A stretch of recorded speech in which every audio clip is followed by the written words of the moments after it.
Hey guys, today I'll be revealing my top 5 beginner crayfish keeper tips that nobody told me when I started. Let's get into it.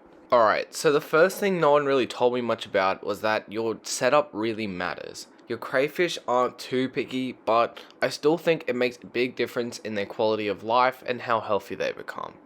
So, for most crayfish, you need a minimum of 20 gallons for one crayfish, but then obviously I've had many exceptions in the past with baby crayfish or smaller juvenile crayfish that don't need as much, and I'll admit for a while I had a pretty small tank when I didn't know much about keeping crayfish. In fact, my first tank that I kept with my crayfish was very small because I didn't know anything about it. So yeah, I definitely wish someone was there to tell me that I should get a bigger tank because that's generally better for your crayfish, but more specifically a wider tank, like more floor space for your crayfish to walk around on, because another thing I didn't realize is that your crayfish doesn't really swim much. It basically just lives on the gravel. So that's super important, and you need to make sure that your crayfish has lots of area to move around, and more importantly, lots of places to hide, because that's just massive for crayfish. Crayfish always need places to hide. Like, they always need places that they feel safe when they're molting, and all sorts of stuff, but we'll get into that later. Yeah, just make sure you're not forcing your crayfish in a very small tank, and you should always have a filter of some kind as well in your tank, and like I said before, make sure there's lots of hiding spaces, whether it be like PVC pipe, or some cave, or just something for your crayfish to hide in. Alright, so the second thing that no one really told me much about was that your water temperature does affect your crayfish as well. I know it sounds kind of crazy, but your water temperature can actually affect how quickly and how big your crayfish grows. I know that, yeah, like I said, it sounds a bit crazy, but there is actually some truth behind it. Warmer water tends to make your crayfish grow faster and bigger as well, but then again, it will die quicker, and just artificially growing your crayfish faster isn't really that healthy, I guess. But that's not to say that if your water is like a few degrees hotter or colder, it will just immediately kill your crayfish. But just keep in mind that keeping your water temperatures hot all the time might make your crayfish a little bit uncomfortable or maybe sick as well. So yeah, just make sure that your crayfish is normally in water that's somewhere between 20 degrees to 24 degrees Celsius, or 68 degrees Fahrenheit to 75 degrees Fahrenheit, somewhere around there. And if you're not sure about anything, you can always ask me in the comments. The third thing no one really told me much about was how crayfish molt and how the molting cycle works. So basically, most, like all crustaceans, crayfish change their exoskeleton every once in a while, and they'll grow a new one under it, kind of like how snakes shed their skin, and sometimes they even eat their old exoskeleton.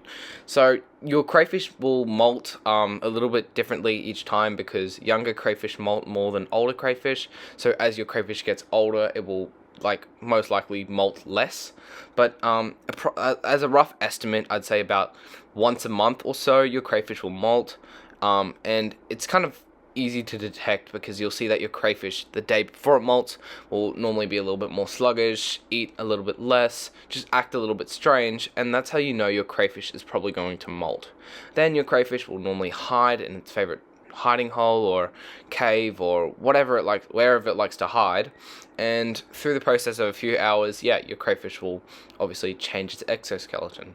So yeah, I wouldn't feed my crayfish right after it's molted. I just give it a little bit of time because they can be a little bit sensitive. But if you have a specific question about molting, I do have a video just about molting on my channel, so if you're not really sure about something, I definitely recommend checking that out as well. Tip number 4. Crayfish are escape artists. Crayfish love to escape, and it's pretty common for your crayfish to escape at least once in your first year of keeping them. Crayfish just love to escape. It's just what they're good at. They're good at climbing stuff, they're good at climbing up walls, swimming. They're just good escape artists. But if your crayfish escapes more than 2 or 3 times in one short period, you can assume that your crayfish either doesn't like the water quality, or is uncomfortable, or there's something wrong in your tank which is annoying your crayfish. So it's not, even though it's normal for your crayfish to escape every once in a while, if your crayfish is trying to escape almost all the time, it might be a sign that there's something in its tank that it doesn't really like. I've had my crayfish escape once or twice, and it's always good to just give it a clean afterwards and maybe just wash out whatever's bothering it. You can't tell for sure, but and you can't really tell if your crayfish is just escaping because it wants to, but giving your tank an additional clean never really hurts. Alright, tip number 5, and this is probably the biggest tip from me that no one really told me much about, and that is that crayfish do not like to play nice with other animals and other crayfish. They are very picky about their tank mates, and there's a good chance that whatever you put in with your crayfish will either be eaten or eat your crayfish. Crayfish just seem to not really play nice with other animals. There are a few exceptions, a few very odd exceptions, which I do have on my channel. They seem to be fine with shrimp, I find. Small shrimp they can't really catch. But almost all my crayfish have at least eaten one of my pet fish at one point in time.